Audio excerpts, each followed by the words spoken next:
रखेंगे। एक्चुअली हम लोग एक स्टूडेंट प्रोटेस्ट के माध्यम से राजनीति में आए। कोई आइडिया नहीं था कि पॉलिटिक्स कैसा होता है, और खासकर कभी मुखिया का चुनाव नहीं लड़े तो बंदे अगर सांसद का चुनाव लड़ेंगे, तो ये तो आइडिया ही नहीं था। तो उनके स्टूडेंट का प्रोटेस्ट था झारखंड में, वहां आए, मीडिया के सामने अपनी बातों को रखा, मीडिया में कवरेज मिला, तो पूरे राज्य में हमारे विचारों को सर्कुलेट किया गया। उसके बाद से हर एक पंचायत वाइज, प्रखंड वाइज सभाएं होने लगी और लोग हमारा डिमांड करने लगे, हमें सुनने लगे, और कभी कभी 2 बजे रात तक, 4 बजे रात तक लोग सुनने लगे। तो फाइनली लगभग 1 साल पहले 18 जून को हम लोगों ने डिसाइड किया था कि हम लोग चुनाव लड़ेंगे, और चुनाव लड़ेंगे। हम लोगों ने उसके बाद 6 महीने बाद अपने पार्टी को रजिस्टर के लिए आवेदन दिया, लेकिन अभी तक हमारी पार्टी का रजिस्ट्रेशन भी नहीं हुआ। और बाकायदा हम लोग 1 साल के कम समय में चुनाव लड़े और बहुत दमदार तरीके से चुनाव लड़े, और झारखंड के हिस्ट्री में फर्स्ट टाइम कोई इंडिपेंडेंट कैंडिडेट 27% मतलब वोट लेके आया है। 3.5 लाख वोट लेके हम अकेले हैं, जिस लोकसभा चुनाव से हम लड़े थे। और कुल मिलाकर हम लोग 8 प्रत्याशी दिए थे, और लगभग हमारे 6 प्रत्याशी तीसरे पायदान पर रहे हैं। तो इसका मतलब है कि मैं भारत की तो नहीं कह सकता, लेकिन झारखंड के परिप्रेक्ष्य में कह सकता हूं कि झारखंड बदलाव चाहती है, और नो डाउट बदलाव होना चाहिए, क्योंकि झारखंड जिस पृष्ठभूमि से आती है, झारखंड उसके नाम में ही छुपा है। झाड़ यानी जंगल होता है, खंड यानी जमीन होता है, और आज हमारा दोनों चीज संकट में है। जंगल की बात करने वाला कोई नहीं है। उदाहरण के लिए आप देख सकते हैं आज हंसदेव जंगल की क्या कहानी है। आज दिल्ली का टेम्परेचर हम लोग 45 पा रहे हैं, 46 पा रहे हैं, बिल्कुल अपने मतलब अपोजिट पा रहे हैं। झारखंड का वातावरण से जब दिल्ली में हम लोग कदम रखे तो बिल्कुल असहनीय लगा, और हम लोग को लगा भी नहीं कि 2 मिनट यहाँ ठहर पाएंगे। तो कह रहे कि जो झारखंड का इशू है उसके नाम में छुपा है, और लगातार उन इशू पर हम लोग लड़े, उन इशू पर हम लोग बात किए, तभी जाकर जनता ने हमें आशीर्वाद दिया। नहीं तो उन पार्टियों से चुनाव लड़ना जो पार्टियां 40 साल पुरानी है, जो पार्टियां 50 साल पुरानी है, जिनका बूथ स्तर में कार्यकर्ता है, जिनके पास धनबल है, उनसे टकरा पाना पॉसिबल नहीं था। तो मेरे कहने का मतलब है आज भी अगर आप, क्योंकि बहुत सारे लोग कहते हैं कि कई साल लगते हैं राजनीति में आने के लिए, सालों लगते हैं, जूते घिस जाते हैं, माने बाल सफेद हो जाते हैं, इस मिथ्या को तो झारखंड हमने तोड़ दिया है कि मात्र साल भर के अंतराल में हम लोग 3.5 लाख वोट लेकर आए हैं। और बस अगर हमारे पास एक बेहतर टीम होती तो पहला ही चुनाव हम जीत जाते। ज्यादा अंतर नहीं था, जो जीते वो 4.5 लाख लाए, जो सेकंड में 3,70,000 लाए इंडिया गठबंधन वाले, और हमसे मात्र 20,000 कम मेरा वोट था। तो इस चीज को तो हमने झारखंड में मतलब एकदम क्लियर कट उत्तर दे दिया है कि समय और साल मायने नहीं रखता है, आपकी आइडियोलॉजी मायने रखती है। और हमारी आइडियोलॉजी स्पष्ट थी। हमने स्पष्ट कहा था चुनाव में कि आप जितने भी लीडर्स हैं, क्योंकि सबसे महत्वपूर्ण जो चीज आती है वो इकोनॉमी की आती है। आज हम यहाँ बैठे हैं, चाहे जिनका जो भी डिपार्टमेंट है, हम लोग कोई साधु संत सन्यासी है नहीं, पीर फकीर है नहीं, हम एक सामाजिक जीवन को जीने वाले हैं, गृहस्थ जीवन को जीने वाले लोग हैं। यानी हमारा सबसे जो महत्वपूर्ण विषय होगा इकोनॉमी होगा, हमारी संपत्ति होगी।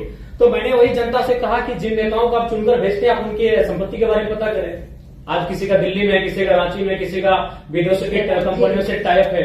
एक आपकी बात बनते भी है, इतना यूथ भी है, तो उसके बारे में आपको क्या लगता है? मेरी भी आशा है कि आप जैसे और लोग चुनाव जीते। हमें जरूरत है, इस बार सिर्फ 7 इंडिपेंडेंट कैंडिडेट हैं, हमें चाहिए कि एक स्ट्रॉन्ग डेमोक्रेसी के लिए और आए, क्योंकि आप मुद्दे उठा रहे हैं जो रेलेवेंट मुद्दे हैं।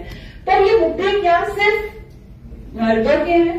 नहीं, बिल्कुल सबसे ज्यादा प्रभावित महिलाएं होती है। क्योंकि मैं जिस झारखंड से आता हूँ, अगर वहां बात की जाए तो वहाँ हमारी विधायक मैम जो बैठी है आपकी बगल में, उनका जो क्षेत्र है वो विस्थापित क्षेत्र है, खनन का क्षेत्र है, माइंस का क्षेत्र है। और जब विस्थापन का बात सामने आता है तो जब लोग विस्थापित होते हैं तो ऑब्वियसली महिलाओं को भी बहुत सारा प्रॉब्लम का सामना करना पड़ता है। मान के चलिए जिस क्षेत्र से विधायक आते हैं उस क्षेत्र का आपको परिचय देता हूँ मैं। 4 प्रकार की फसलें आती है, वहाँ धान, गेहूं। तो महिलाएं जब अगर विस्थापित ना होती है, क्योंकि झारखंड वाले बात करें तो आपको विस्थापन की बात करनी होगी, आपको माइनस की बात करनी होगी। जो लोग यहाँ बैठे हैं और इसलिए आप झारखंड को जानते हैं मिनरल्स के लिए, और नो डाउट हम लोग देते हैं 27% कोयला देते हैं, और 40% खरीद देते हैं। तो अगर हम विस्थापन जब ना होता है तो उस समय महिलाओं की भागीदारी होती है, खेती के माध्यम से हो, साग सब्जी के माध्यम से हो, यानी महिलाओं की परस्पर भागीदारी होती है। अगर पुरुष खेत को जोतने का काम करते हैं तो महिलाएं वहां धान उगाने का काम करती है, उसको रोपने का काम करती है। और फिर महिलाएं जब धान को काटती है पुरुष को खेत कर लेकर आते हैं, यानी 50-50% होता है। जब खेत हमारे पास होते हैं तो हमारे पास जो महिलाओं की भागीदारी होती है 50% होती है। लेकिन जब उस क्षेत्र से हम विस्थापित कर जाते हैं, वो क्षेत्र जब गवर्नमेंट किसी परियोजना के लिए ले लेती है तो महिलाएं शून्य हो जाती है, उनके हाथ कट जाते हैं। तो लाइक जब हम लोग न्यू झारखंड की बात करेंगे तो महिलाएं ऑब्वियसली बहुत भारी संख्या में होंगी। और इस चुनाव में हमारे पास जो मेरा वोट बैंक रहा 3.5 लाख, उसमें अगर रेशियो भी देखा जाए तो 60% यूथ थे, बाकी 40% महिलाएं थी। तो कहीं ना कहीं उसमें उस दिशा में हम लोग अच्छा काम किए हैं और महिलाओं को अच्छा कनेक्ट भी किए हैं, क्योंकि महिलाओं ने भी इस समस्याओं को देखा। आज अकॉर्डिंग टू कोरोना के टाइम का जो हमारे पास रिपोर्ट था, उसमें 12 लाख झारखंड के प्रवासी मजदूर मिले और उन प्रवासी मजदूर की जो पीड़ा है वो महिलाओं ने भी घर बैठकर देखा कि दिवाली है, होली है या ईद है, उनके बेटे उन्हें प्रदेशों से बधाई भेजते हैं, उनके बेटे उनको विदेशों से बैठ के बधाई भेजते हैं। तो कहीं ना कहीं हमने उनको कनेक्ट किया, उन मुद्दों से महिलाओं को भी हमने कनेक्ट किया, इसीलिए महिला भी खुलकर आई और हमारे पक्ष में मतदान की। और हम आशा करते हैं, क्योंकि हम लोग बार बार कहें हम लोग एक लर्नर हैं और आज इस कॉन्फ्रेंस हॉल में हम लोग भी कुछ सीखने के लिए आए हैं। मैं आपको बताना चाहूंगा, मेरे गिरिडीह लोकसभा में 2261 बूथ हैं। हमको लगता है कि 1200 से 1300 बूथ में हमारा बूथ एजेंट बैठा था, 1000 बूथ में तो हमारा एजेंट नहीं बैठा था, और फिर भी हम लोग वोट गेन करके आए। तो हम लोग ऑब्वियसली लर्नर पीरियड में है और चीजों को जब हम लोग सीखेंगे और जब इस प्रकार दिल्ली में बैठकर, महाराष्ट्र में बैठकर, अन्य प्रदेशों के जाके कॉन्फ्रेंस में बैठेंगे, सेमिनारों में, संगठनों में हम लोग भाग लेंगे और उन चीजों को जब हम लोग सीख कर जाएंगे, कुछ परिपक्व होकर जाएंगे, तो अपने झारखंड में निसंदेह उसका इम्प्लीमेंट करेंगे और बेहतर करेंगे। हम आशा है कि आज जो प्रबुद्ध लोगों के बीच हम बैठे हैं, जब इनसे हम कुछ सीख कर जाएंगे तो आने वाले झारखंड में विधानसभा चुनाव नवंबर में है, हम लोग बेहतर करेंगे। और अखबार की सुर्खियों ने भी संदेश दिया है, हम लोग बेशक चुनाव हारे हैं, लेकिन आज 4 दिन से लगातार अखबार की सुर्खियों में यही रहा कि जयराम महतो हार के भी झारखंड के राजनीति के नायक बने। और बकायदा नेशनल न्यूज में भी हमें स्थान मिला, द हिंदू में स्थान मिला, द ललित भी गई थी हमारे इंटरव्यू के लिए। और यही नहीं, बाकी जो नेशनल पार्टियां हैं जिनका सिंबल है वो भी अब हम लोग से टाइप करने के लिए इंटरेस्ट जता रहे हैं। लेकिन हमने स्पष्ट कह दिया है कि आपकी आइडियोलॉजी हमसे मैच नहीं खाते, हम लोग न्यू पॉलिटिक्स करेंगे, क्योंकि आज हम लोग सिद्धांतिक पॉलिटिक्स की बात करने आए हैं। तो सिद्धांत से कोई समझौता नहीं होगा। 2 चुनाव और हारेंगे, 4 चुनाव और हारेंगे, नहीं जीतेंगे, हमारी जो नई पीढ़ी आएगी वहां से शुरुआत करेगी जहां से हम लोग छोड़ के जाएंगे, लेकिन सिद्धांत से कोई समझौता। Thank you Jairam ji.